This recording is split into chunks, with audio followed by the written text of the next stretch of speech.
யோசபாத் 1.0 முடிச்சிருக்கோமா? முடிச்சோம். எப்போ பார்த்தோம் தெரியுமா? ஜூன் 2 சரியா? எந்த அதிகாரம் அது? 2 நாளாகமும் 2 Chronicles 17 to 20 அதிகாரங்கள் அதில் இருக்கிறது. அவரை குறித்து வரும், அவர் குறித்த செய்தியை பார்த்தோம். இன்றைக்கு ஜான் ஜெபராதை குறித்து நம்ம பார்த்தோம் இல்லையா? அதே போல தான் யோசபாத் 3.0 பார்க்க போகிறோம். சரியா? ஏன் அப்படின்னா, தவறான நட்பு நமக்கு இருந்துச்சு, ஃப்ரெண்ட்ஷிப் இருந்துச்சுன்னா எப்படிப்பட்ட பாதிப்பு உண்டாகும் என்று. ஆனால் அதே நேரத்திலையும் ஒரு ஆசீர்வாதம் உண்டு. என்னவென்று சொன்னால், கர்த்தர் தம்முடைய பிள்ளைகளை கைவிடுவதில்லை. ஹல்லேலூயா! கர்த்தர் கைவிட மாட்டார்.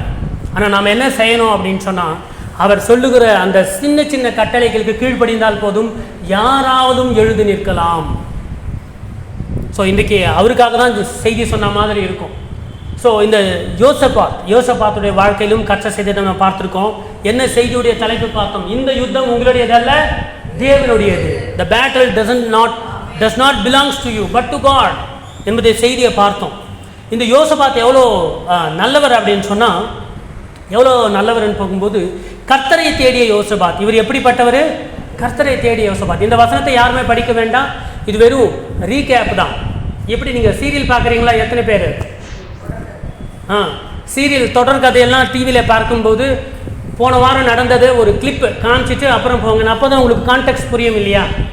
கடைசியாக மாமியாரும் மருமகளும் சண்டை வரும்போது எங்கே முடிஞ்சது அந்த சீனு, அப்படி சொல்லிட்டு ஆரம்பிக்கிற மாதிரி யோசபாத் 3.0 இன்றைக்கு நம்ம பார்க்க போகிறோம். அதற்கு 1.0 2.0 என்ன பார்த்தோம் என்பதை சுருக்கமாக பார்த்து சொல்லுகிறோம். இந்த யோசபாத் எப்படிப்பட்டவர்? கர்த்தரை தேடினவர். வசனம் சொல்லுகிறது, தன் தகப்பனாக தாவீது முன்னாட்கள் நடந்த வழிகளில் நடந்தவர் இவர். அவ்வளோ அருமையான தேவனுடைய குமாரனிகள் இல்லையா? அது மாத்திரமல்ல, கர்த்தரின் வேதத்தை எல்லோரும் கற்க ஆட்களை நியமித்தார். தாவீது கூட இந்த வேலையை பண்ணலை. நீங்கள் வேண்டுமானால் இன்றைக்கும் இன்னொரு முறை 2 நாளாகமும் 17 அத்தியாயத்திலிருந்து 20வது அத்தியாயம் வரை இந்த 4 அதிகாரத்தை படிங்க. மறுபடியும் யோசபாத்தை குறித்து நிறைய விஷயத்தை நம்ம கற்றுக்கொள்ளலாம். ஸோ இவர் என்ன பண்ணார் அப்படின்னா, தன்னுடைய நாட்டில் இருக்கிற மக்கள் எல்லோரும் தேவனுடைய வார்த்தை கற்றுக்கொள்ளணும்னு சொல்லி நிறைய லேவியர்களை எல்லாம் அப்பாயிண்ட் பண்ணி அவங்களுக்கு இந்த அப்போ இருந்தது எது? தோரா மட்டும்தான், ஆதியாகமத்திலிருந்து உபாகமம் வரைக்கும். அப்போது பிறகு சில சங்கீதங்கள், தாவீது எழுதின சங்கீதம். இவர் யாரு? தாவீதுடைய 4வது சந்ததி. இவர் தாவீதுடைய பேரனுக்கு பேரன், அவ்வளோதான், பேரனுடைய பையனோ என்னவோ இல்லையா, நம்ம பார்க்கலாம். ஸோ இவர் தேவனுடைய வார்த்தைக்கு முக்கியத்துவம் கொடுத்தாரு. அப்புறம் என்ன பண்ணார்? ஜட்ஜஸை நியமித்தார். ஒவ்வொரு ஊருக்கும் போயிட்டு நீங்கள் என்ன பண்ணுங்க, தேவனுடைய நியாயத்தீர்ப்பை சரியாக பண்ணுங்க, நீதி நியாயம் செய்யுங்க சொல்லி நியமித்தார். அவ்வளோ நல்ல அருமையான ஒரு மனுஷன். ஸோ ஆகையினால இந்த யோசபாத் பார்க்கும்போது இந்த 4 காரியத்தை பார்த்தோம். கர்த்தருக்கு கீழ்ப்படிந்தவர், விக்கிரகங்களை அவர் சேவிக்கலை, வேதத்தை மக்கள் அறிய உதவி செய்தார், ஜட்ஜஸை நியமித்தார், மக்கள் தங்களுடைய இருதயங்கள் கர்த்தரிடமாய் திரும்பணும் என்று சொல்லி முயற்சி எடுத்தவர் இவர். ஸோ நல்ல நியாயத்துக்கு செய்தார். இதை தான் நம்ம பார்த்துருக்கோம். அதுதான் யோசபாத் 1.0 பண்ணுவோம். அதாவது அவருடைய வாழ்க்கை எப்படிப்பட்டது? பரிமள தைலம் ஞாபகம் இருக்கா உங்களுக்கு? இங்கெல்லாம் பாட்டில் வச்சேனே, பரிமள தைலத்தை போல சுகந்த வாசனை. இதே தான் எப்போ ஜான் ஜெபராத் வாழ்க்கையில் ஊழியத்தில் முன்னுக்கு வரும்போது கர்த்தர் எப்படி அதை முகர்ந்தார்? சுகந்த வாசனையாக முகர்ந்தார். கர்த்தர் மகிழ்ந்தார், தேவன் மகிழ்ந்தார், சபையார் அனைவரும் மகிழ்ந்தாங்க. ஒரு சின்ன வயசில் கர்த்தர் இவ்வளோ உயர்த்தி வைத்திருக்கிறான்னு சொல்லி மகிழ்ந்தார்கள். உயர போகும்போது கொஞ்சம் பெருமை வராமல் இருந்திருந்தால் நன்றாக இருந்திருக்கும். ஸோ இந்த யோசபாத்தை பார்க்கும்போது எப்படி இருக்கு? அவர் ஒரு சாட்சியான அவர் ஒரு சாட்சியான வாழ்க்கை வாழ்ந்தார். கர்த்தர் அதை சுகந்த வாசனையாக முகர்ந்து கொண்டார், மகிழ்ந்தார் கர்த்தர். அதே போலத்தான் தெய்வஜனமே, நீங்களும் கர்த்தருடைய நாமத்தில் ஒரு நல்ல காரியத்தை செய்யும்போது, கஷ்டப்படுகிறவர்களுக்கு ₹1 கொடுத்து நீங்கள் உதவும் போது, துக்கத்தில் இருக்கிறவர்களுக்கு நீங்கள் 2 வார்த்தைகளை பேசி அவர்களை தேற்றும் போது, அது கர்த்தருக்கு பரிமள தைலத்தை போல ஒரு சுகந்த வாசனையாக இருக்கும். கர்த்தர் மகிழ்வார், நிச்சயமாக உங்களை ஆசீர்வதிப்பார். தட் இஸ் யோசபாத் 1.0. 2வது யோசபாத் 2.0 கூட பார்த்தோம். யெகோஷாபாத் 2.0 அது என்ன அப்படின்னா 2 நாளாகமத்தில் 18வது அத்தியாயத்தில் வரும். அது ஒரு கருப்பு சரித்திரம். அது என்னது? கருப்பு சரித்திரம். அது என்ன ஆச்சு அப்படின்னா, பரிமள தைலத்தில் விழுந்த செத்த ஈ என்ற தலைப்பில் பேசினேன். எந்த மாதம்? அதே ஜூன் மாதம் 16ஆம் தேதி பேசியது. 2ஆம் தேதி ஃபஸ்ட்டு பார்த்தோம். 16ஆம் தேதி அடுத்து 3வது வாரத்தில் நம்ம வந்து 2வது பாகத்தை பார்த்தோம், பரிமள தைலத்தில் விழுந்த செத்தை. வேதத்தில் பிரசங்கில சொல்லப்பட்டிருக்கோம், செத்த ஈக்கள் என்ன செய்யுமா, தையல்காரனுடைய பரிமள தைலத்தை கெடுக்கும். நல்ல வாசனையுள்ள ஒரு வாழ்க்கை தான். ஒரே ஒரு ஈ வந்து அதில் விழுந்துச்சுன்னா அது செத்து போனால் என்ன ஆகும், அப்படியே நாரும். அது ஒரு எலி கூட நீங்கள் ரோட்டு ஓரமாக பார்க்கலாம், அங்கே இங்கே வந்து எலி செத்து போய்ட்டுருக்கும். அது வாசனை அப்படியே துர்நாற்றம் அடித்து கொண்டே இருக்கும். அதே போல தான் நல்ல சாட்சியான வாழ்க்கையில் ஒரு செத்த ஈ விழுந்ததை போல நம்முடைய வாழ்க்கையிலும் சில நேரத்தில் அந்த ஈயை வந்து நாம் என்ன பண்ணக்கூடாது, அனுமதிக்கவே கூடாது. அப்படி அவர் அனுமதித்தார். அப்படி இவர் என்ன பண்ணார், இந்த யோசபாத்தை குறித்து நம்ம பார்க்கும்போது இந்த அத்தியாயங்கள்லாம் இருக்கிறது. 1 ராஜாக்கள் 22வது அத்தியாயத்தில் அவர் குறித்து வருகிறது. 1 ராஜாக்கள் அத்தியாயம் 3 அந்த தான் நாம் இன்றைக்கு பார்க்க போகிறோம். 1 ராஜாக்கள் 3வது அத்தியாயத்திலே குறித்து தான் பார்க்க போகிறோம். 2 நாளாகமும் 17வது 18வது 20 வரைக்கும் நம்ம பார்த்துருக்கிறோம். மத்தேயில கூட வருகிறது. மத்தேயு சுவிசேஷத்தில் முதல் அதிகாரத்தில் 6-8 வசனங்களுக்கு நம்ம பார்க்கலாம் இல்லையா. ஸோ ஆகையினால ஜோசபாத் அப்படின்னா என்ன மீனிங்னா, காட் இஸ் ஜட்ஜ், கர்த்தர் வந்து நியாயம் தீர்த்தா என்று அதற்கு பொருள். ஸோ இப்படி நம்ம பார்த்தோம். அவர் என்ன பண்ணார் இங்கே பார்த்தீங்கன்னா இருக்கும், மத்தேயு 1:8 பார்த்தீங்கன்னா, ஆசா யோசபாத்தை பெற்றான், யோசபாத்து யோராமை பெற்றான் அப்படின்னு இருக்கும்.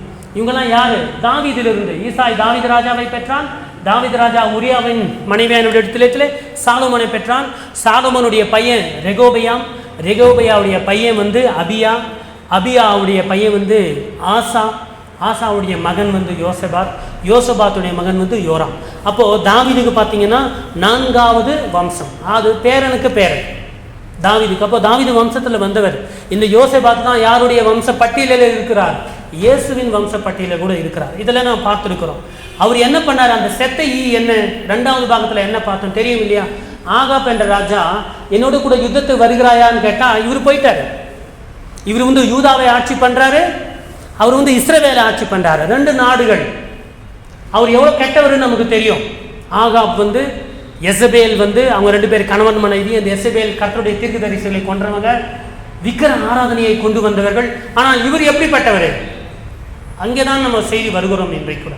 இவர் ஒரு நல்ல ஒரு நீதிமான், கர்த்தருக்கு கீழ்ப்படிந்து இருக்கிறவர், கர்த்தரை நேசிக்கிறார். இன்றைக்கு பார்க்கிற செய்தியில் கூட நீங்கள் பார்க்கலாம், கர்த்தர் யோசபாத்தை ஒரு பெரிய பிரச்சனையிலிருந்து காப்பாற்றினார். அதே போல் தான் அன்றைக்கு அவர் என்ன பண்ணார் அப்படின்னு சொன்னால், இந்த வசனம் சொல்லும் 2 நாளாகமம் 18:1 யோசபாத்துக்கு மிகுந்த ஐஸ்வர்யமும் கனமும் உண்டாயிருந்தது. இதுதான் விடத்தள்ளுகிற, கர்த்தர் நமக்கு அதிகமாக ஆசீர்வாதத்தை கொடுக்கும்போது, கனத்தை கொடுக்கும்போது ஜாக்கிரதையாக இருக்கணும். நம்ம ஜான் ஜோசப், இவர் ஜான் ஜெபராஜ் அவர்கள் கூட ஒரு ஆடியோவில் பேசுகிறாங்க. ஒரு பையன் வந்து யூடியூப்பில் வந்து அவரை குறித்து தவறாக எழுதிட்டான். அது ஃபேஸ்புக்கில் எழுதினானோ இல்லை யூடியூப்பில் எழுதினானோ சில ஆண்டுகளுக்கு முன்பு. அந்த ஆடியோ எனக்கும் கிடைச்சது.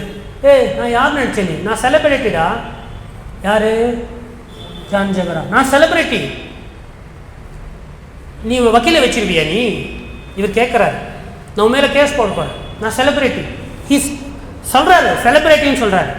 இப்போது நீ சேற்றில் விழுந்தாயே. செலிபிரிட்டின்னு சொன்னால் சேவை செய்ய வேண்டும். அந்த ஆகு செலிபிரிட்டி ஆகு, ஆனால் நான் செலிபிரிட்டி ஆகிட்டேன்னு நீ வெளியே சொல்லிக்காத. கர்த்தரத்தில் போகணும், ஆண்டவரே என்னை உயர்த்தியது உங்களுடைய கிருபை, என்னை இவ்வளோ பெரிய மனுஷனாக்கணும்னு ஒரு கிருபை அப்படின்னு சொல்லி கர்த்தரிடத்தில் தாழ்மையாக இருக்கணும். ஒருவேளை திருச்சி இல்லை திருநெல்வேலி எங்கேயோ ஊழியத்திற்கு வராங்க. அவர் ரயில்வே ஸ்டேஷன்லேருந்து அவர் அழைத்து கொண்டு வராங்க. ஒரு பெரிய ரதம், தேர், அந்த தேரில் டெக்கரேஷன் எல்லாம் பண்ணி அவர் அழைத்து கொண்டு வருகிறார்கள். வரும்போது 21ஆம் நூற்றாண்டின் தாவீதுக்கே வாழ்க, 21ஆம் நூற்றாண்டின் தாவீது வாழ்கன்னு சொல்லிக்கிட்டு வராங்க. விசுவாசி நீங்க ஏதாவது சொல்லுவீங்க, ஊழியக்காரன் எனக்கு புத்தி வேண்டாமா? ஃபாதர் பெத்மான்ஸ் கூட அந்த பட்டத்தை யாருமே கொடுக்கவில்லை. கொடுக்கணும்னு சொன்னா அவருக்கு கொடுக்கலாம். இவர் என்ன சொல்லணும்னு சொன்னா நிறைய செலவு பண்ணாங்க. பாருப்பா, உங்களுடைய அன்புக்காக நன்றி, என்னை நீங்க நேசிக்கிறீங்க, எனக்காக இவ்வளோலாம் செலவு பண்ணுறீங்க. இந்த பணத்தெல்லாம் யாருடைய பணம்? விசுவாசிகளுடைய பணம். இந்த பணத்தெல்லாம் எனக்கு தேருக்காக டெக்கரேஷன் பண்ணி அவர் ரயில்வே ஸ்டேஷன்லேருந்து அந்த பிரசங்கம் பேடைக்கு வர்ற வரைக்கும் வந்து மக்கள் கூட்டம். அவ்வளோ செலிப்ரிட்டி. நீ செலிப்ரிட்டி தான், உண்மைதான்.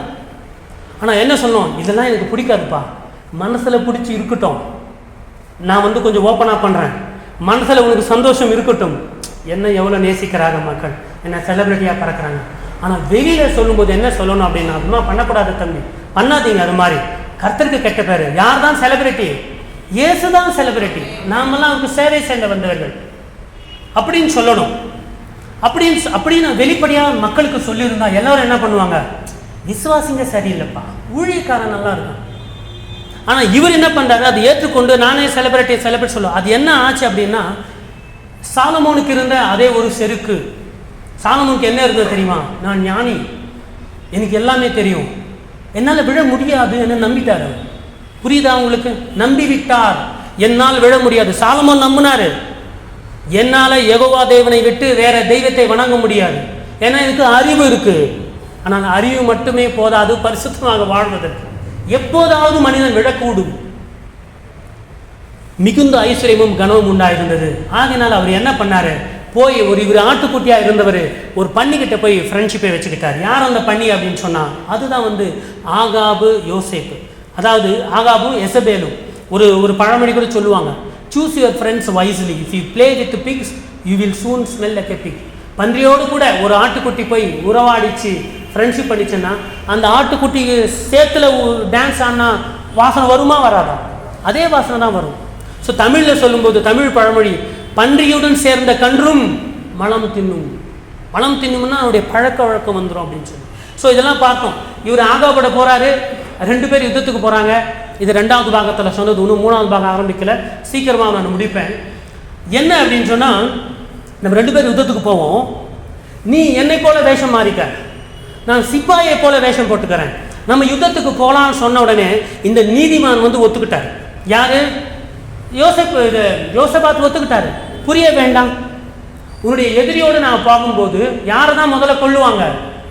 யுத்தத்தில் இருக்கிற ராஜாவை கொள்ளுவாங்க, அவருடைய லீடர், இராணுவ தளபதி. இவங்க 2 பேரை போட்டு தள்ளிட்டோம்னா யுத்தத்தில் இந்த சிப்பாயி 10,000 பேர் இருந்தாலும் வழிநடத்தி போகிற ஒரு தலைமை இல்லாத போது சிப்பாய்கள் பின்னோக்கி போயிடுவாங்க. அதுதான் உலக நியதி. ஆகையினால இப்படி சொல்றாரு. உடனே யோசபாத்துக்கு என்ன தட்டுது அப்படின்னு சொன்னால், இந்த யுத்தத்துக்கு போகலாமா இல்லையா கர்த்தரிடத்தில் விசாரிக்கிறோன்னு சொல்லும்போது மிகாயா என்ற ஒரு தீர்க்கதரிசி இருக்கிறாரு. அந்த தீர்க்கதரிசி கேட்கும்போது அவர் சொல்கிறாரு, போகாதேன்னு சொன்னார். போகாதன்னு சொல்லிவிட்ட பிறகு ஆகாப் இந்த யோசபாத்துக்கு முன்னால் கர்த்தருடைய தீர்க்கதரிசியாக அந்த மிகாயாவை அடிக்கிறாரு, அரெஸ்ட் பண்ணுறாரு, ஜெயிலில் போடுறாரு. அப்பவும் இந்த நீதிமானாக யோசபாத்து சும்மா இருந்தார். பார்த்தீங்களா? இது தப்பு தானே? நீ நீதிமானாக இருக்கும்போது எல்லா இடத்துல நீதிமான காட்டணும் இல்லையா? ஸோ அவரோடு போயிட்டாரு. கடைசியில் என்ன ஆச்சு? யுத்தத்தில் என்ன சொல்லப்பட்டது? அந்த சிரியா ராஜா சொல்கிறாரு, நீங்கள் யாரோட சண்டை போடாதீங்க, ராஜாவை மாத்திரம் பாயிண்ட் பண்ணுங்க, இஸ்ரவேல் ராஜாவை பாயிண்ட் பண்ணுங்க, அவரை சுற்றி வளைத்துக் கொள்ளுங்கள், அவங்களையும் நீங்கள் போட்டு தள்ளுங்கன்னு சொல்லும்போது எல்லோரும் ராஜா வம்சத்தில் இருக்கிறது யாரு? யோசபாத்து, நம்முடைய நீதிமான் இருக்கிறான், கர்த்தருடைய பிள்ளை இருக்கிறான். ஆனால் ஆகாப் என்ன பண்ணான்? எவ்வளோ கண்ணிங் பார்த்தீங்களா? அதெல்லாம் சொல்லுகிறேன், தீயவர்களோட நட்பு கொள்ளாதீங்க. அவங்க உங்களை மாட்டி விட்டுட்டு அவங்க என்ன பண்ணுவாங்க? சிப்பாய் வேஷத்தில் போயிடுவாங்க. ஆனால் என்னுடைய கர்த்தர் பயங்கரமானவர், ஞாபகத்தில் வைத்துக்கொள்ளுங்க. இது நம்ம 2வது பாகத்தில் பார்த்தோம். இவரு போய் சுற்றி கொண்டார்கள். சுற்றி கொண்டே, நீ தான் ராஜா, உன்னை நாம் சாகடிக்க போகிறோன்னு சொல்லும்போது, ஐயா நான் ராஜா இல்லையா அப்படின்னு சொல்லும்போது வேத வசனம் சொல்லுகிறது, அதில் சொல்லப்படுகிறது, சூழ்ந்து கொண்டார்கள். அப்பொழுது யோசபாத் கூக்குரலிட்டான், தேவையா உனக்கு? தீய நண்பர்களோடு ஃப்ரெண்ட்ஷிப் தேவையா? சரியா? அதன் பிறகு கர்த்தர் அவனுக்கு அனுசாரியா இருந்தார், அவர்கள் அவனை விட்டு விலகும்படி தேவன் செய்தார். ஹல்லேலூயா! நீதிமான் தவறு செய்யும் போது கர்த்தர் காப்பாற்றுகிறார். இதைத்தான் சொல்லுவோம், நீதிமான் 7 முறை விழுந்தாலும் எழுந்திருப்பான்னு சொல்றது இதுதான். கர்த்தர் காப்பாற்றினார். அந்த மிலிட்டரியெல்லாம் சூழ்ந்து கொண்டிருக்கும் போது யாரோ ஒரு சிப்பாய் தான் ராஜா வேஷம் போட்டுக்கிட்டு இப்படி வந்திருக்கிறான்னு சொல்லி, கர்த்தர் கூட இல்லைன்னா என்ன ஆகும் தெரியுமா? எதிரி நாட்டுக்காரன் தானே, ஒரு வில்லு அவன் நெஞ்சில் போட்டுட்டு போயிட்டே இருக்கலாமே, போடலை மக்கள். ஏன்? கர்த்தர் அனுசரியாக இருந்தார். நாம் நீதிமானாக வாழ்வது மாத்திரமல்ல, தீயவர்களோடு நட்பு நம்ம கொள்ளக்கூடாது. இவரை கர்த்தர் காப்பாத்திட்டாரு. ஆனால் சிப்பாய் வேஷம் போட்டுக்கிட்டு எதிரி இருக்கிறானே, ஆகாப் இருக்கிறானே, அவனுக்கு பனிஷ்மெண்ட் கொடுக்கணுமா கொடுக்கூடாதா? கொடுக்கணும். கர்த்தர் எப்படியெல்லாம் பண்ணார். கர்த்தருடைய இந்த குணாதிசயங்கள்லாம் வேதத்தில் வாசிக்கும் போது ஆச்சரியமா இருக்கும். என்ன பண்ணாரு? 100 பேர் சூழ்ந்திருந்தாலும் நீதிமானை கர்த்தர் காப்பாற்றினார். ஆனால் எங்கேயோ ஒருத்தன் ரேண்டமா, அதெல்லாம் பார்த்துருக்குறோம், ஒரு வில் எடுத்து என்ன பண்ணான்? எடுத்து விட்டான். எங்கேயோ ஒன்று, யாருக்கும் ஒன்று பல லட்சங்கள் பல ஆயிரம் மக்கள் இருக்கிற இடத்துல அந்த வில்லு போய் அந்த ஆகாபுடைய நெஞ்சிலே பதிக்குமா? பதிக்கும். அந்த இடையில போய் பதிச்சுதான், இந்த பக்கம் போய் வந்துச்சான். அவர் சிப்பாய் வேஷம் போட்டுக்கிட்டு யோசபாத்தை முன்னால நிற்க வச்சுட்டு, ஆபத்து வருகிற இடத்துல நிற்க வச்சுட்டு இவரு போய் எங்கேயோ ஒளிஞ்சிருக்கிறாரு. ஆனால் ஒரு வில் எடுத்து ஒருத்தன் விடும்போது அது ரேண்டமாக போயினா கூட அவனுடைய கவசத்தின் சந்துல கவசம் போட்டிருப்பாங்க, அதில் போய் இடிஞ்சா வில்லு உள்ளே போகாது. கர்த்தர் கரெக்டாக கேப்பை பார்த்துருக்காரு. கவசத்தில் இந்த இடத்துல கேப் இருக்கோ தெரியாது, கவசமெல்லாம் ஷர்ட்டு இந்த இடத்துல கேப் இருக்கோ தெரியாது, கவசத்துடைய சந்தில் போய் விழுந்துச்சான். ஜாக்கிரதை. கர்த்தர் தன்னுடைய பிள்ளைகளை என்ன பண்ணுவார்? 100 பேர் 1000 பேர் சூழ்ந்து இருந்தாலும் காப்பாற்றுவார். ஆனால் உங்களை எதிர்க்கிறவர்கள், நீங்கள் விழுந்து போனோம், நீங்கள் அடிந்து போனோம்னு சொல்லுகிற உங்கள் சொந்தக்காரர்கள், அவங்க கவசம் போட்டு இருந்தாலும் சரி, நல்ல பாதுகாப்பான அறையில் இருந்தாலும் சரி, கர்த்தர் ஒரு வீக் பாயிண்ட்டை கண்டுபிடிச்சி அங்கே அடித்து அவனை தும்சம் பண்ணுவார். ஆகாப்பு இறந்து விட்டான். அப்புறம் தான் இவர் வீட்டுக்கு வந்துட்டார். எப்பா பொழைச்சோனமான்னு சொல்லி யார்? நம்ம யோசபாத், நம்முடைய அண்ணன்.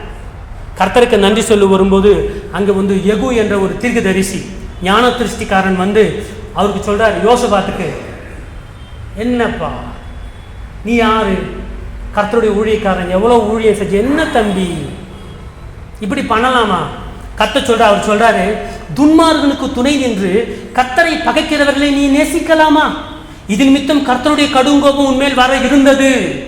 அந்த ஒரு நிமிடம் கர்த்தர் அனுசாரியா இல்லாமல் இருந்திருந்தால் அந்த சூழ்ந்து இருக்கிறவங்கெல்லாம் அவரை சாவடித்திருப்பாங்க இல்லையா? நீ அதுக்கு சம்மந்தப்பட்டவனே இல்லை. உன் நாடு வேற, அங்கே வேற, நீ அமைதியாக இருக்கலாம். ஸோ அப்படியாக இருந்தாலும் கர்த்தர் உன்னை ஏன் காப்பாற்றினார் தெரியுமா? அந்த வசனம் சொல்லுகிறது, நீ விக்கிர தொப்புக்களை தேசத்தை விட்டு அகற்றி தேவனை தேட உன்னுடைய இருதயத்தை நோக்கின விஷயத்தில். அதான் நாம் சொல்லுகிறோம். நீங்கள் முழு இருதயத்தோட கர்த்தரை தேடுங்க, தேவனுடைய ஆலயத்துக்கு தொடர்ந்து வாங்க, பரிசுத்தமான வாழ்க்கை வாழுங்க, நீதியான வாழ்க்கை வாழுங்க, யாருடையும் துக்கப்படுத்தாதீங்க, துன்பப்படுத்தாதீங்க. ஏழையாக இருக்கலாம், கஷ்டங்கள் இருக்கலாம், ஆனால் கர்த்தர் என்ன பண்ணுவார்? இப்படிப்பட்ட தெரியாமல் முட்டாள்தனமாகவோ இல்லை அறியாமையிலோ நாம் விழுந்து விட்டால் கர்த்தர் காப்பாற்றுவார். ஸோ இந்த செய்தியை ரெடி பண்ணும்போது தான் ஜான் ஜெபராஜ் குடி குறித்தும் கேள்விப்பட்டு எனக்கு ரெண்டுமே ஒன்றா தான் போய் கொண்டிருக்கிறது. இந்த பக்கம் யோசபாத்து, இந்த பக்கம் இவர். கர்த்தர் நிச்சயமாக தூக்கி விடுவார். ஆனால் நீ என்ன செய்யணும்? வெளியே வரணும். வெளியே உன்னை குறித்து அவதூறாக பேசக்கூடிய வாயை மூடணும். உன் மனைவியோட ஒன்று சேரணும். இன்னொரு விஷயம், இந்த ஜான் ஜெபராஜ் குறித்து அவர் தன்னுடைய மனைவியோட சண்டை போட்டுக்கிட்டாரு. அந்த அம்மா சண்டை போட்டுக்கிட்டாங்க. 2 பேர் பிரிஞ்சுட்டாலும் யாரும் உலகம் இவ்வளோ பேசாது. ஏன்னா விவாகரத்து என்பது, கணவன் மனைவி பிரிவது என்பது எந்த காரணமாகவும் இருக்கலாம். ஆனால் இந்த காரணம் இருக்கக்கூடாது. வேற ஒரு பெண்ணோடு போயிட்டாரு, அந்த காரணம் இருக்கக்கூடாது. ஏன்னா கிறிஸ்தவர்களை ஏற்றுக்கொள்வதில்லை, வேதவனை ஏற்றுக்கொள்வதில்லை. மனம் திரும்பி வரும்போது கர்த்தர் ஏற்றுக்கொள்கிறார். ஸோ இதைத்தான் நாம் என்ன பார்த்தோம்? யோசபாத் 2.0 பார்த்துருக்குறோம். ஸோ ஒரு நல்ல மனுஷன் தன்னுடைய பரிமள தைலத்தில் ஒரு ஈயை போட்டுக்கிட்டா என்ன ஆகும்? தன்னுடைய வாழ்க்கை கடும். சரி, ஒரு முறை கர்த்தர் காப்பாற்றிட்டாரா இல்லையா யோசபாத்துக்கு? சரி, 2வது முறை காப்பாற்றுவாரா இல்லையா பார்ப்போம். 11:7 இன்னும் 20 நிமிஷத்தை நான் முடிக்கிறேன் பாருங்க. யோசபாத் 3.0 4 கூட இருக்கு, வரும். அது எப்போது வருமோ தெரியாது. ஜூனில் சொன்னது, இது நவம்பர். ஸோ 5 மாதங்களுக்கு பிறகு நான் இதை சொல்லுகிறேன் அப்படின்னு சொன்னால் செய்திகள் ரெடி பண்ணி வச்சுருப்பேன். எப்போ வாய்ப்புகள் கிடைக்குமோ கர்த்தர் பேசுவாரோ அப்போ செய்வோம். ஸோ ஜோசபாத் 3.0 இதுக்கு ஒரு தலைப்பு வைக்கணும்னா முதல் தலைப்பு என்ன? யோசபாத் 3.0. அதுதான் ஒரு தலைப்பு. இது எந்த அதிகாரத்தை நம்ம தியானிக்க போகிறோம்? 2 ராஜாக்கள் 3வது அதிகாரம். அதுதான் நம்ம தியானிக்க போகிறதே முழுசா.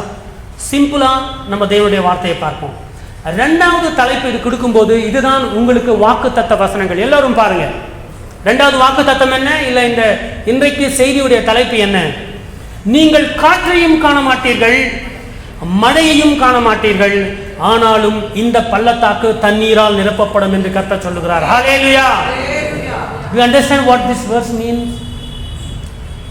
இங்க காற்றும் பார்க்க ஒரு பள்ளத்தாக்கு தண்ணீரால் நிரப்பப்படணும்னா என்ன வேணும்? மழை வேணும் இல்லையா? காத்து வேணும் இல்லையா? புயல் வேணும் இல்லையா? எப்படி வரும்? The word of God says, you will see neither wind nor rain, yet this valley will be filled with water. தேவஜனமே, இந்த நவம்பர் மாதத்தில் யோசபாத்தை பக்கத்தில் வைங்க. உங்களை குறித்து வருகிறேன். உங்கள் வாழ்க்கையில் ஒரு ஆசீர்வாதத்தையும் ஒரு மகிழ்ச்சியையும் ஒரு விஷயத்தையும் நீங்கள் கர்த்தருக்கு காத்து கொண்டு இருக்கிறீங்களா?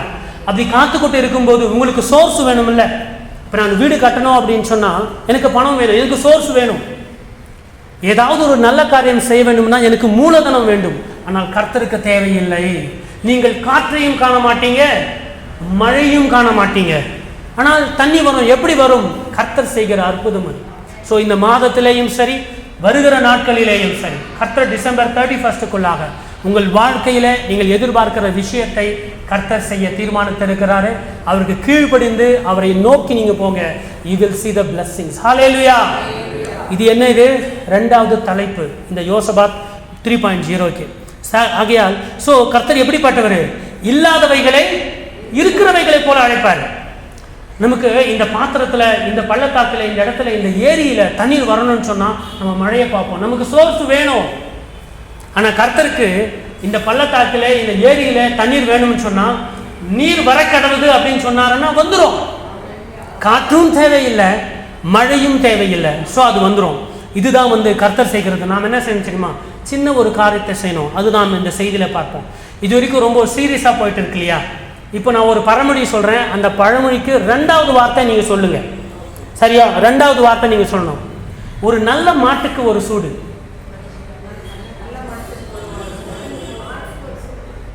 ஒரு நல்ல மாட்டுக்கு ஒரு சூடு, ஒரு நல்ல மனுஷனுக்கு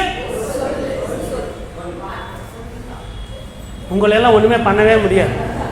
கரெக்டு தான், நீங்க சொன்னது எல்லாமே கரெக்ட். ஒரு நல்ல மாட்டுக்கு ஒரு சூடு, ஒரு நல்ல மனிதனுக்கு ஒரு சொல்லு. ஆக்சுவலா இந்த பழமொழி நம்ம தப்பா தான் சொல்றோம். அது என்ன ஒரு நல்ல மாட்டுக்கு ஒரு சூடு? யாராவது விளக்குங்க. ஒரு மாடு தப்பு பண்ணிக்கிட்டே இருக்கு அப்படின்னு சொன்னா அவருடைய ஓனர் ஒரே ஒரு முறை ஒரு சூடு வச்சுட்டாருன்னா அதிலிருந்து அது நல்ல மாடா இருந்தா என்ன பண்ணும்? உடனே கீழ்ப்படியும். அதுக்கு பிறகு அது தப்பு பண்ணாது. புரியுதா எங்க வரேன்னு சொல்லிட்டு? பிரதர் இவ்வளவு நேரம் யோசபாத்தை உயர்த்தி பேசுனீங்க. இப்படி இது தேவனுடைய வார்த்தை, இதுவும் சொல்லுவோம், நன்மையும் சொல்லுவோம், அவர் செய்திருக்கிற இதுவும் சொல்லுவோம். ஆக்சுவலா நல்ல மாட்டுக்கு ஒரு சூடு இல்லாது, ஒரு நல்ல மாட்டுக்கு ஒரு சுவடுன்னு சொல்லுவாங்க தமிழ்ல. என்ன சொல்லுவாங்க? சுவடு. பழைய காலத்துல மார்க்கெட்ல மாடு வாங்க போகும்போது இது ஆரோக்கியமான மாடா, இது நமக்கு பயன்படுமா, உழவு தொழிலுக்கு பயன்படுமான்னு பார்க்கறதுக்கு என்ன பண்ணுவாங்கன்னா மாட்டை நடக்க வைப்பாங்களாம். மாட்டை நடக்க வைத்து அவருடைய ஃபுட் பிரிண்ட் இருக்கும் பார்த்தீங்களா, அது பேர் என்ன சொல்லுவாங்க? சுவடுன்னு தமிழ்னு சொல்லுவாங்க. சுவடு. ஒரு மாடு நல்லா இந்த மாடு இது மாதிரி மாடு அது கீழே வச்சதுன்னா மணல் உள்ளே போகுமா, உள்ளே போய் ஒரு அரை இன்ச்சு 1 இன்ச்சு போச்சுன்னா அதை பார்ப்பாங்களாம். அப்போ சொல்லப்பட்டதுன்னா இந்த பழமொழி என்ன பழமொழி? ஒரு நல்ல மாடா இல்லையா, இது நமக்கு பயன்படுமா இல்லையா என்று கண்டுபிடிக்கிறதுக்கு என்ன பண்ணுவாங்களா வியாபாரிகள்? அந்த மாட்டுடைய சுவடை பார்ப்பாங்களாம். பார்க்கும்போது அது ஆழமாக இருந்துச்சுன்னா இந்த மாடு வாங்கலாம், அந்த மாடு வாங்காத. அது நடந்து போகும்போது லைட்டாக ஒன்றுமே இல்லாத மாதிரி போகும் இல்லையா? அப்படின்னு வச்சது நம்ம தமிழர்களுக்கு சொல்லமா வேணும்? சுவடு சுவடு சுவடுன்னு போட்டு சூடாக இருந்துச்சு. லாஸ்ட்டில் சூட்டில் இறங்கிச்சு. சரி, சூட்டில் இறங்கிச்சு. அது யாரோட கம்பேர் பண்ணிட்டாங்க? இப்போ மனுஷனோட கம்பேர் பண்ணிட்டாங்க. செட் ஆகுது. ஆனால் மாட்டுக்கு சூடு வச்சா உடனே அது மணந்துருமா? ஏன்னா என் ஓனர் எனக்கு வச்சான், அவனுக்கு அதுக்கு புத்தி இருக்கா? புத்தி இல்லை. ஆனால் மனுஷனோட ஒப்பிட்டு நம்ம என்ன பண்ணுவோம்? ஒரு நல்ல மாட்டுக்கு ஒரு சூடு, ஒரு நல்ல மனிதனுக்கு ஒரு சொல்லு. அப்போ ஒரு கிறிஸ்தவனுக்கு நீங்க சொல்லுங்க. சரி, இந்த வசனம் செய்திகளில் இருக்கான்னு பார்க்கும்போது செய்திகளோட வருது. ஆளுநருக்கு குட்டுக்கு மேல் குட்டு, நல்ல மாட்டுக்கு ஒரு சூடு, ஆளுநர் மாடா மனிதனா. இதெல்லாம் செய்தியில சத்தியம் டிவியில் வந்தது தான். நிறைய நியூஸில் இந்த பழமொழி பயன்படுத்துகிறாங்க. சூடுன்னு யாரும் பயன்படுத்துறதில்ல, சூடுன்னு பயன்படுத்துகிறாங்க. சரி, இருக்கட்டும். நல்ல மாட்டுக்கு ஒரு சூடு. வீட்டில் கூட அம்மா அப்பா பிள்ளைகளை தான் சொல்லுவாங்க, நல்ல மாட்டுக்கு ஒரு சூடு, நல்ல மனுஷன் ஒரு சொல்லு. ஒரு 10 முறை பச்சையாக திட்டிட்டு இனிமேலாவது மனம் திரும்பிடான்னு சொல்லுவாங்க இல்லையா? அந்த பழமொழி தான். ஒரு முறை சொன்னால் கேட்கணும், 2வது முறை 3வது முறை தப்பு பண்ணால் இந்த பழமொழி சொல்லுவாங்க. சரி, இருக்கட்டும். கிறிஸ்தவர்களுக்கு என்ன? நல்ல மாட்டுக்கு ஒரு சூடு, நல்ல மனுஷனுக்கு ஒரு சொல்லு. கிறிஸ்தவனுக்கு என்ன கேட்டிங்கன்னா, என் பாணியிலே சொல்லும்போது ஒரு கிறிஸ்தவனுக்கு ஒரு பார்வை. கிறிஸ்தவனுக்கு என்ன? ஒரு பார்வை. எப்படி அப்படின்னு சொன்னா லூக்கா 22:61 பேதுரு என்ன பண்ணுவார்? அந்த படத்தை பாருங்க. பேதுரு என்ன பண்ணுவாரு? எனக்கு இயேசு தெரியாது. இயேசுவை சிலுவையில் அறைய அந்த நியாய தீர்ப்பில் எடுத்துக்கொண்டு போய் அடித்துக்கொண்டு வந்து கொண்டு இருக்கிறாங்க. இவர் என்ன சொல்றாருன்னா, எனக்கு இயேசு தெரியாது. இயேசுவை சபிக்கவும் அவர் மேலே பொய்யான விஷயங்கள் எனக்கு தெரியாதுன்னு சொல்கிறாரு. அப்போ இயேசு அரெஸ்ட் பண்ணி கொண்டு போகும்போது தூரத்துலேருந்து ஒரே ஒரு பார்வை பார்ப்பார் இயேசு. வேதவசனம் சொல்லுகிறது லூக்கா 22:61, அப்பொழுது கர்த்தர் திரும்பி பேதுருவை நோக்கி பார்த்தார். ஒரு பார்வை போதும். அதன் பிறகு பேதுரு போய் மனம் திரும்பினார். பாருங்க, இன்றைக்கு உலகத்தில் மோர் தென் 50% கிறிஸ்டியன்ஸ். ஹல்லேலூயா. மாற்றியது எது? ஒரு பார்வை, இயேசுடைய ஒரு பார்வை. நம்ம தவறு பண்ணும்போது இயேசு என்ன பண்ணுறார் தெரியுமா? வேதனையோடு துக்கத்தோடு நம்ம பார்க்குறார். நீங்கள் ரகசியமாக தவறு பண்ணாலும் சரி, பப்ளிக்கில் பண்ணாலும் சரி, கர்த்தருக்கு விரோதமான குற்றங்களை நாம் சேர்க்கும்போது எத்தனை முறை இயேசு வந்து துக்கத்தோடு பார்த்துருப்பார் தெரியுமா? அப்படி பார்ப்பாருன்னு சொன்னால் நீங்கள் இன்றைக்கு மனம் திரும்புவோம். இன்னும் பிரதர் இன்ட்ரடக்ஷன் இப்போ தான் முடிஞ்சுது. ஸோ ஆகையினால இப்பொழுது நம்ம யோசபாத் 3.0 சில வசனங்கள் 4-5 வசனங்கள் தான் வாசிப்போம். வீட்டுக்கு போய்ட்டு நீங்கள் என்ன பண்ணுறீங்க? 2 ராஜாக்கள் 3வது அத்தியாயத்தை முழுசாக தியானம் பண்ணுங்கள். யோசபாத்துடைய வாழ்க்கை முடியுது. 4th பாயிண்டில் அவருடைய பையனுடைய வாழ்க்கை நம்ம பார்க்கலாம். ஸோ யோசபாத் அவர் என்ன பண்ணுறாரு? 2 ராஜாக்கள் 3:2 வசனத்தில் கர்த்தரின் பார்வைக்கு பொல்லாப்பானதை செய்தான். யார் அப்படின்னு சொன்னால் இந்த யோராம் என்றவர் யார் தெரியுமா? ஆகாபுடைய பையன். ஆகாபு இறந்துட்டார் இல்லையா? எப்போ இறந்தார் ஆகாபு? எந்த சீரியலில் இறந்தார்? 2வது பார்ட்டில் இறந்தாரா இல்லையா? யோசபாத்தை ஒரு பிரச்சனையில் மாட்டி விட்டுட்டு ராஜா வேஷம் போட்டு நீ முன்னால் நில்லுன்னு சொல்லி ஆகா போய் ஒளிந்து கொண்டு இருந்தார் இல்லையா? எலியா கொடுத்த அது தீர்க்க தரிசனம். அது யாரோ ஒரு ரேண்டமாக போட்ட வில்லு போய் என்ன ஆச்சு? ஆகாவுடைய இந்த சந்தில் விழுந்து அவர் ஓரமாக இருந்து சாயங்காலம் வரைக்கும் இருந்து அப்படியே செத்துட்டார் இல்லையா? இப்போ அவருடைய ஸ்தானத்தில் யார் இருக்காரு? அவருடைய பையன் இருக்கிறான். ஸோ அவன் பேர் என்ன? யோராம் அப்படின்னு சொல்லி கர்த்தரின் பார்வைக்கு பொல்லாப்பானதை செய்தான். அதாவது அம்மா யாரு? எசபேல். அப்பா யாரு? ஆகாபு. அப்போ யோராம் எப்படி இருப்பாரு? அதே போல இருப்பாரு. 2 ராஜாக்கள் 3:2 சொல்லுகிறது இந்த யோராம் எப்படிப்பட்டவனா? கர்த்தரின் பார்வைக்கு பொல்லாப்பாதனை செய்தான். இப்படிப்பட்டவனோட நம்முடைய அண்ணன் யாரு? நம்முடைய அண்ணன் யோசபாத், நம்முடைய நீதிமான். ஃப்ரெண்ட்ஷிப் வைக்கலாமா? அப்பாவோட ஃப்ரெண்ட்ஷிப் வச்ச உன்னை போய் யுத்த களத்தில் முன்னால் நிற்க வச்சு உன் பிராணன் போகும்படி செய்தார். இப்போ நீ என்ன பண்ணுற? நீ அவனுடைய பையனோடு கூட இவர் ஃப்ரெண்ட்ஷிப் வைக்கிறார். 7ஆம் வசனத்தை வாசிக்கலாம். 2 ராஜாக்கள் 3:7. ஒருவர் சத்தத்தை உயர்த்தி வாசிங்க.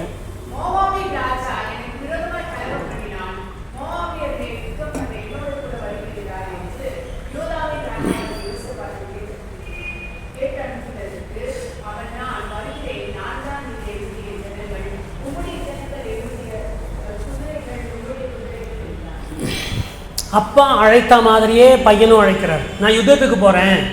அதாவது மோவாப் ராஜா எனக்கு விரோதமாக கலகம் பண்ணுறான். மோவாபின் மேல் யுத்தம் பண்ண என்னோடு கூட வரியா அப்படின்னு கேட்கும்போது ஏற்கனவே யோசிக்க வேண்டாம். அப்பா கூட போகும்போதே என்னை யுத்தத்தில் மாட்ட வச்சான். நான் எவ்வளோ பிரச்சனை பண்ணேன். அது மாத்திரமல்ல, இவன் கர்த்தருக்கு விரோதமாக பாவம் செய்கிற மனுஷனாச்சே, இந்த குழுவாச்சு நம்ம போகலாமா, நம்ம போகக்கூடாதா அப்படின்னு சொல்லி யோசிக்க வேண்டாம். ஆனால் இந்த யோசபாத் என்ன சொன்னார் பாருங்க, நான் தான் நீர், என்னுடைய ஜனங்கள் உம்முடைய ஜனங்கள், என்னுடைய குதிரைகள் உம்முடைய குதிரைகள். ஜாக்கிரதையா இருங்க தீயவர்களோடு. சங்கீதம் 1:1 என்ன சொல்லுகிறது? பாவிகளுடைய வழியில் நடக்கக்கூடாது, அவனுடைய ஆலோசனையில் நடக்கக்கூடாது, பரியாசக்காரர் உட்கார இடத்துல உட்காரக்கூடாது. அதுதான் ஃபஸ்ட்டு கட்டளை. அதுதான் நீங்கள் தேவனை ஆராதிக்கிறதுக்கு முன்பாக சங்கீதம் 1:1 சொல்லப்படுகிற அந்த ஆலோசனை கேட்கணும். இன்றைக்கு நான் பிள்ளைகளோட எல்லா இடத்துலையும் கேட்குறேன், உங்களுடைய நண்பர்கள் யார், உங்களுடைய ஃப்ரெண்டுகள் யார், உங்களை தேவனுடைய வழியில் நடக்க வைக்கிறவர்களா இல்லை தேவனுடைய வழியிலிருந்து தூரமாக போக வைக்கிறவர்களா? இன்றைய ஒரு நாள் என்னோட கூட வா, பாருக்கு நான் போகலாம். நீ குடிக்க மாட்டேன்னு எனக்கு தெரியும், நீ என்னோட இரு, சும்மா இரு, என்ஜாய் பண்ணு, மற்ற நண்பர்களோடு என்ஜாய் பண்ணு. அங்கே பார்த்தீங்கன்னா அரைகுறையாக டான்ஸ் ஆடுற பெண்கள் பிள்ளைங்களை நீ ஒன்றும் பண்ணாத, நீ என்னோடு கூட வா, நீ ஆட்டுக்குட்டி, நீ ஆட்டுக்குட்டியாகவே இரு அப்படின்னு சொல்லும்போது நாம் நயம் காட்டினாலும் நாம் என்ன பண்ணக்கூடாது, போகக்கூடாது. ஒரு நாள் போவாய், சும்மா உக்காந்து பரிசுத்தத்தோடு இருப்பேன், 2வது நாள் பரிசுத்தத்தோடு இருப்பேன். பல நாள் இப்படி போகும்போது உனக்கு கூட வேத வசனம் சொல்லுகிறது, மதுபானம் கிளாஸில் சிகப்பாக தெரியும் போது பார்க்காத அப்படின்னு சொல்கிறது. ஏன்னா கண்கள் என்ன செய்யும், பார்த்து என்ன அழகாக இருக்குது, கலர்ஃபுல்லாக இருக்குது, ஒரே ஒரு கொஞ்சம் சாப்பிட்ட பார்த்தா என்ன அப்படின்னு தோணும். அப்படி போக போக போயிடும். இவர் கூப்பிடும்போது இவர் என்ன பண்ணார்? 7ஆம் வசனத்தில் சொல்லப்படுகிறது, நீ கூப்பிட்டா நான் வருவேன், என் ஜனங்கள் உன் ஜனங்கள், என்னுடைய குதிரைகள் உன் குதிரைகள் அப்படி சொன்னாங்க. இது ஒரு யோசபாத்தின் தீய நட்பு.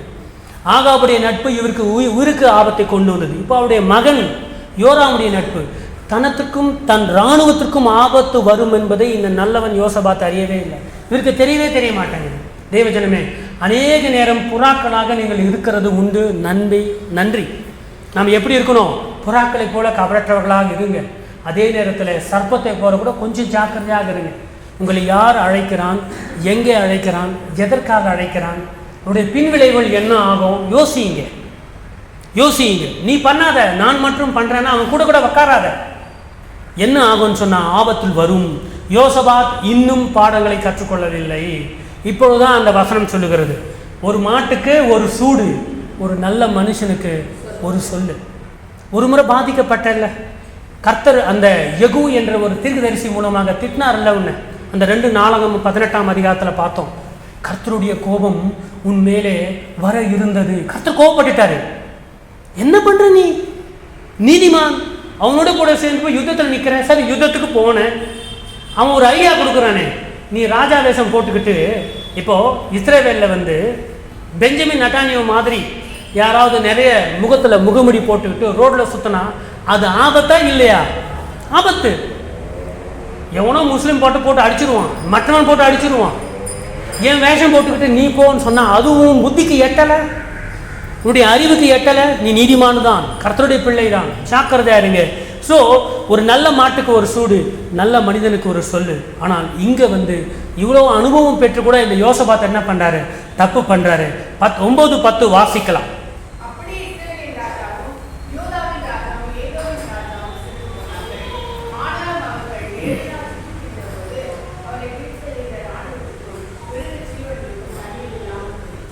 இஸ்ரவேல் ராஜா ஆகாபுடைய பையன் யோராம் இருக்கிறாரு.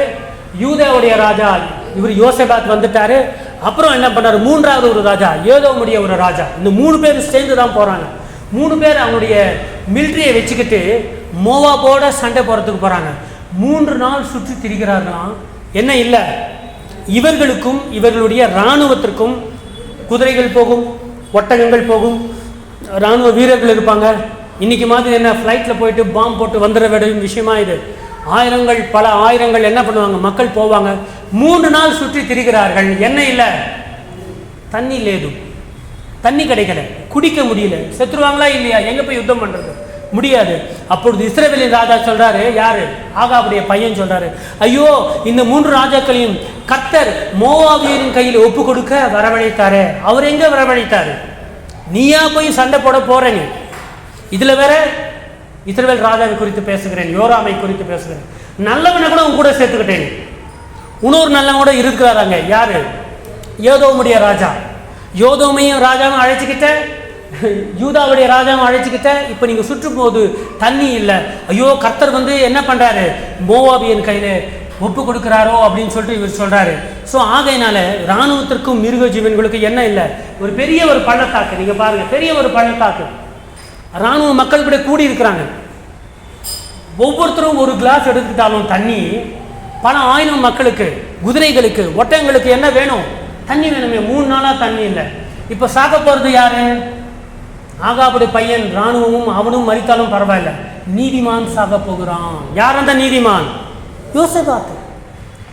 இப்படிப்பட்டவரை தலைவனா வச்சதுனால அவனுடைய இராணுவம் கூட சாக போகிறது, தண்ணி இல்லாமலேயே சாக போகிறார்கள். இப்போதான் யோசபாத்து நல்லவனா கெட்டவனா தெரிய மாட்டேங்குது. இப்போ ஒரு ஐடியா வருது. என்ன வருது? என்னடா இது, இவன் நம்ம மாட்டிக்கிட்டோமே, கர்த்தரை தேடுவோமோ? அப்பொழுது யோசபாத் 11ஆம் வசனம், நீங்க 3ஆம் அதிகாரம் வீட்டில் போய் நிதானமா ஒரு பக்கத்தில் காஃபி வச்சுக்கிட்டு நிதானமா படிங்க. நான் அங்கங்க டச் பண்ணிட்டு இருக்கேன். அப்பொழுது யோசபாத், நாம் கர்த்தரிடத்தில் விசாரிக்கும்படி கர்த்தருடைய தீர்க்கதரிசி ஒருவரும் இங்கே இல்லையா? இதேதான் நீ அவங்க அப்பா இருக்கும்போதும் சொன்னேன்.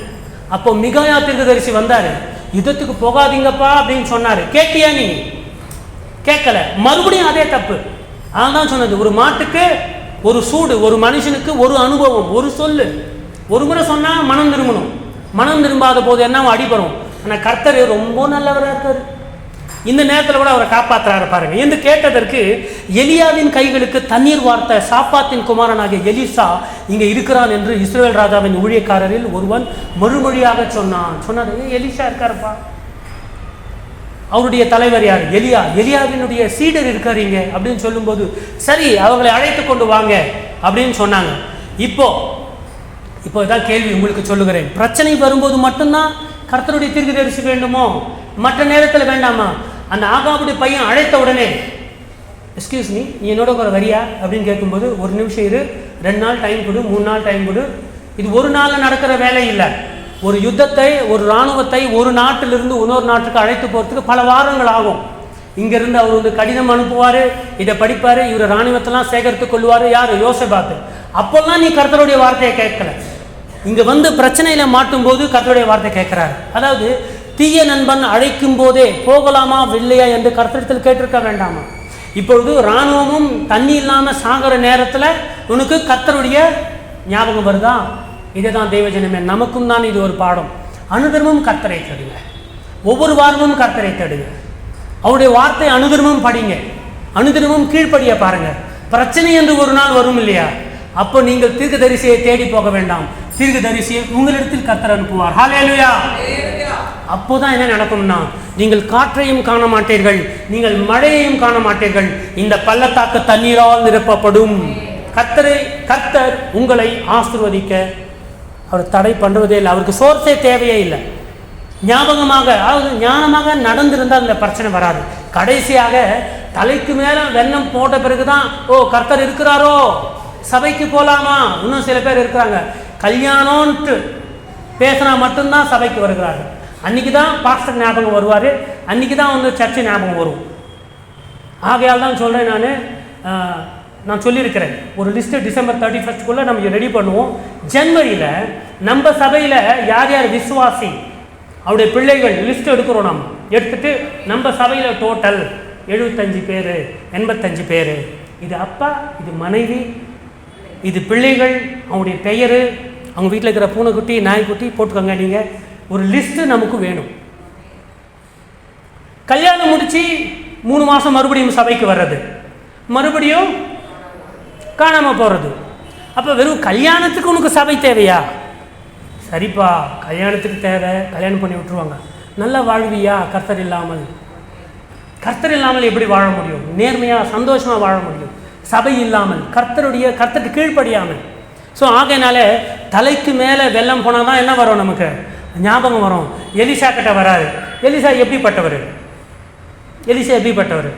நம்ம ஸ்டீஃபன் பாஸ்டருடைய 100 ஸ்டீஃபன் பாஸ்டர் சேர்ந்தா அந்த ஆவி எப்படி இருக்கும்? குரங்கு தின்னு மூஞ்சி எப்படி மாதிரி சொல்லியிருப்பாரு நம்ம ஸ்டீஃபன் பாஸ்டர். கோவம் எவ்வளோ வரும் அவருக்கு?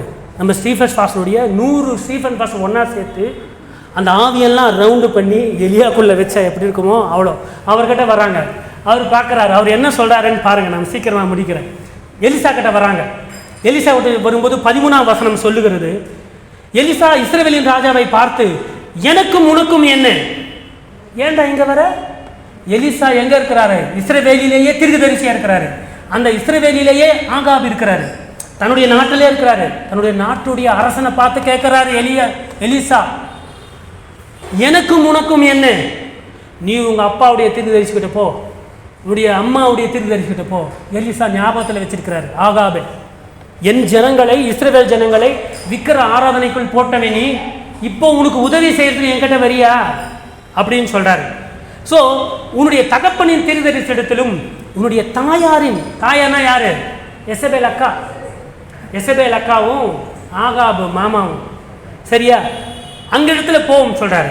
அதற்கு இஸ்ரவேலின் ராஜா, அப்படி இல்லை, கர்த்தர் என்று 3 ராஜாக்களையும் மோவாபியரின் கையில் ஒப்பு கொடுத்ததற்கு வரவழைத்தார் என்று அங்கேயும் சொல்றாரு. ஸோ இஸ்ரவேல் இந்த எலியாவுக்கு வந்த கோபம் பார்த்தீங்கன்னா, எங்கே நீ வர? போ, உங்கள் அம்மாவுடைய தீர்க்கதரிசிக்கிட்ட போ, உங்கள் அப்பாவுடைய தீர்க்கதரிசிக்கிட்ட போ. நீயும் உங்கள் அம்மா அப்பா இறந்த பிறகாவது கர்த்தரை தேடினியா? கர்த்தரை தேடலை. போதாதுன்னு சொல்லி பாவம் நல்லவன் பக்கத்து நாட்டில் இருந்தான், அவனையும் அழைத்துக்கிட்டு வரேன். ஆனால் என்னதான் கோபம் இருந்தாலும், கோபம் இருக்கிற இடத்துல என்ன இருக்குன்னு சொல்லுவாங்க? அன்பு இருக்குது. இவ்வளோ கோபமாக பேசிய எலிசா வந்து யோசபாத்தை பார்க்குறாரு. இதுங்க வேற, ரொம்ப நல்ல அநியாயத்துக்கு நல்லவனாக இருக்கிறானே. யார்? யோசபாத்து. போய் இவங்கிட்ட மாட்டிக்கிட்டானே. இப்போது மறுக்கவும் முடியாது. ஏன் மறுக்க முடியாது? அவர் சொல்கிற வசனம் நீங்கள் வந்து பைபிளை படிக்கும்போது நீங்கள் அதை ரசித்து படிங்க. சிக்கன் சாப்பிட்ற மாதிரி, மட்டன் சாப்பிட்ற நோண்டு அப்படியே தலைக்கு ஏறணும். அது மாதிரி வேதம் வாசிக்கும் போது அவங்க சொல்லுகிற வார்த்தை அந்த அந்த சிச்சுவேஷனில் நீங்கள் என்டர் ஆகிடுங்க. இல்லைன்னா இந்த சூழ்நிலையில் இந்த இடத்துல நீங்களும் இருக்கிறதா கற்பனை பண்ணிக்கங்க. ஒரு பக்கம் யோராமை பார்த்து சொல்கிறாரு, என்கிட்ட ஏன் வந்தேன், உனக்கு எனக்கு என்ன சம்பந்தம், போ உங்கள் அம்மாவுடைய தீர்க்கதரிசிக்கிட்ட போன்னு சொல்கிறாரு. அப்புறம் எட்டி பார்த்தா பின்னால் நம்ம அண்ணன் நிற்கிறாரு. யார் அண்ணன் நிற்கிறாரு? யோசபாத்து நிற்கிறாரு. அப்போ அவர் என்ன வார்த்தை சொல்கிறாரு பாருங்க. அதற்கு எலிசா 14ஆம் வசனம் தான். அதற்கு எலிசா, நான் யூதாவின் ராஜாவாகிய யோசபாத்தின் முகத்தை பாராதிருந்தால், மகனே யோசபாத் மட்டும் பக்கத்தில் இல்லை அப்படின்னா, அவன் முகத்தை நான் பார்க்கலன்னா உன் மூஞ்ச கூட நான் பார்க்க மாட்டேன், உன்கிட்ட நான் பேசவும் மாட்டேன் என்று சேனைகளுடைய கர்த்தருக்கு முன்னிருக்கிற நான் அவருடைய ஜீவனை கொண்டு சொல்லுகிறேன். எவ்வளவு நல்ல நீதிமானாக இந்த யோசபாத் இருக்கார் பாருங்க. ஆனால் இந்த நீதிமானன் தான் போய் எங்கே மாட்டிக்கிறாங்க? குழியில் மாட்டிக்கிறாங்க. பன்றிகளோடு என்ன பண்ணுறாங்க? சகவாசம் வச்சு கொள்ளுகிறாங்க. இருந்தாலும் கர்த்தர் மறக்கவே இல்லை. அவர் சொல்கிறாரு, ஆங்கிலத்தில் சொல்லும்போது, Elisha said, as surely as the Lord Almighty lives, whom I serve, if I did not have respect for the presence of the Jehoshaphat. யோசபாத் இங்கே இருக்கிறாரு. இந்த யோசபாத்துக்கு முகத்தை மாத்திரம் நான் பார்க்கல, உன்னோடு கூட வரலன்னா என்ன ஆகும் தெரியுமா? உன் கூட நான் பேசவும் மாட்டேன், உனக்கு எனக்கு சம்பந்தமே இல்லை என்று சொல்கிறாரு. அப்போது என்ன பண்ணுறாரு? யோசபாத்துடைய முகத்தினால கர்த்தர் என்ன பண்ணார்? இந்த தீயவனோட காப்பாற்றினார். இன்றைக்கு ஒரு பாடம் இதில் என்ன தெரியுமா தேவஜனமே? உங்கள் வீட்டில் இதை கவனிங்க.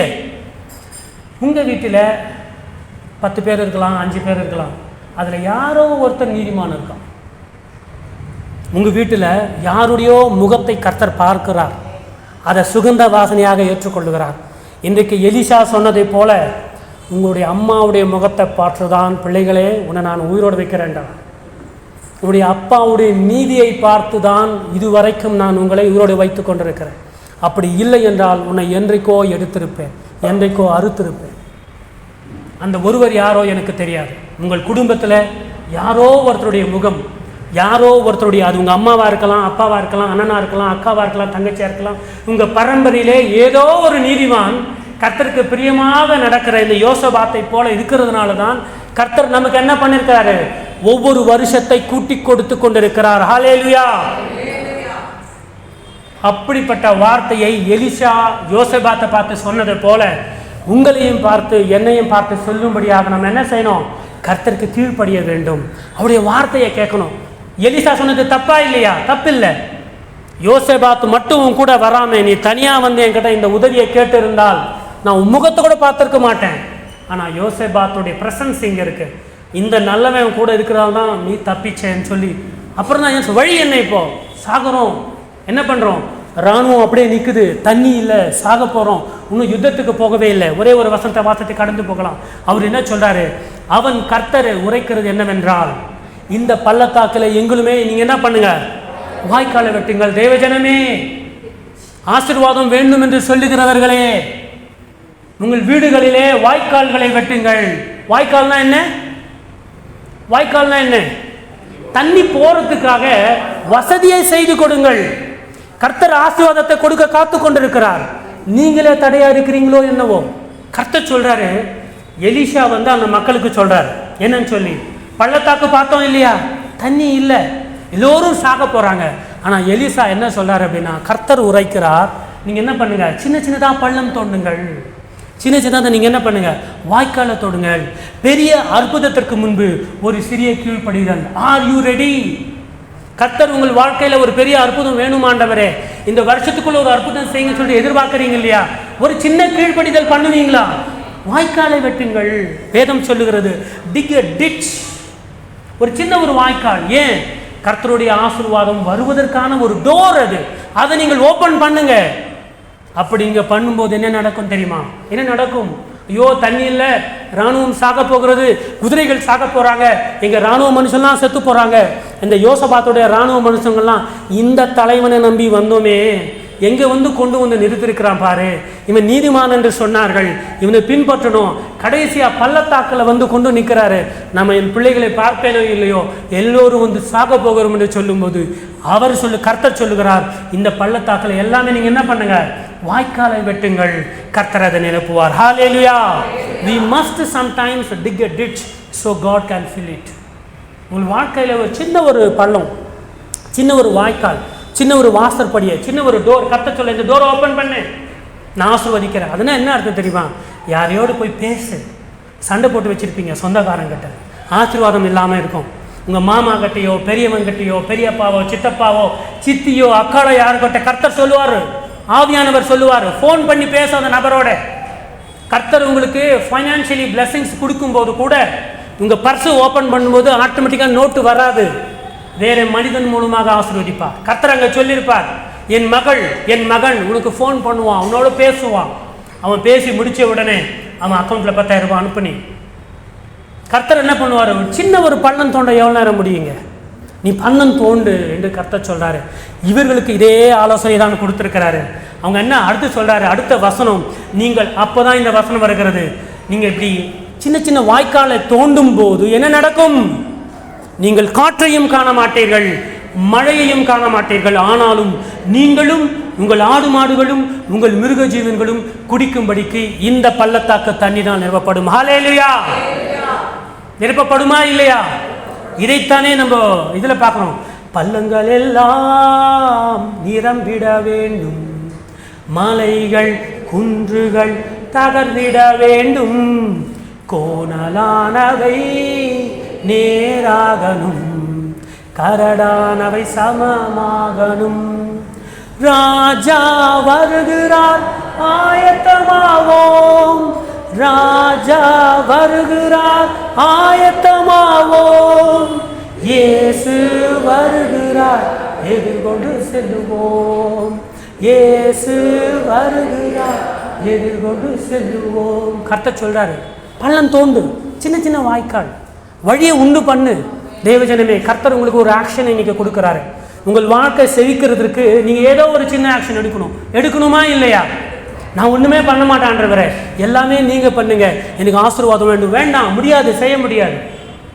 என் குடும்பத்தில் பணம் இல்லைன்னு சொல்லும்போது கர்த்தர் ஒரு சின்ன வேலையை கொடுப்பார், அதுதான் வாய்க்கால். போங்க, போய் சின்ன வேலையை செய்யுங்க. சின்ன வேலை, உங்கள் தகுதிக்கு ஆப்போசிட்டான வேலை இருந்தாலும் பரவாயில்ல, சின்ன வேலை போய் செய்யுங்க. செய்யும்போது அந்த சின்ன வாய்க்கால் மூலமாக கர்த்தர் என்ன பண்ணுவார்? நீங்கள் காற்றையும் காண மாட்டீர்கள், நீங்கள் மழையையும் காண மாட்டீர்கள், உங்கள் குடும்பம் செழித்திருக்கும்படி இந்த பள்ளத்தாக்கை கர்த்தர் என்ன பண்ணுவார்? தண்ணீரால் நிரப்புவார். ஹல்லேலூயா! ஒருமுறை கர்த்தருக்கு நன்றி செலுத்துவோமா? இந்த அற்புதம் எலிஷா செய்த அற்புதம். எப்போது கேள்விப்பட்டிருக்கீங்களா? ரொம்ப சில பேர் கேள்விப்பட்டிருக்கீங்க, சில பேர் கேள்விப்பட்டிருக்க மாட்டீங்க. எலிஷாவுடைய அநேக அற்புதம் தெரியும், ஆனால் இந்த அற்புதத்தை கர்த்தர் செய்திருக்கிறாரு. ஸோ அடுத்த வசனம் சொல்கிறாரு, 18 சொல்லிட்ட பிறகு, இந்த காரியம் இது கர்த்தரின் பார்வைக்கு அற்பமான காரியம். அதே அதிகாரம் தான் 17 என்ன சொல்கிறாரு? காற்றையும் காண மாட்ட, மழையும் காண மாட்ட, பள்ளத்தாக்கு தண்ணீரால் நிரப்பப்படும். அடே, இந்த காரியம் உங்கள் வாழ்க்கையில கர்த்தர் செய்யணும்னு சொல்கிற இந்த ஆசீர்வாதம் இருக்கு இல்லையா? Easy task for God. Hallelujah! ஏதோ மாற்றம் வேண்டும் சொல்றீங்க இல்லையா? It's easy for God. ஏதோ ஆசீர்வாதம் வேணும்னு கேட்குறீங்க இல்லையா? Easy for God. இது வேற எங்கேயோ வர்ற வசனம் இல்லை, நான் இங்கே எடுத்து போட்டது எல்லாமே 2 ராஜாக்கள் 3வது அதிகாரம். பேக் டு பேக் வசனம் சொல்லி கொண்டு இருக்கிறார். This is an easy thing. இது கூட சொல்றாரு அவர். பாருங்க, அவங்க கேட்குறாங்க, காற்றையும் காணும், மழையும் காணும், எப்படி தண்ணி வரும் சொல்றாரு.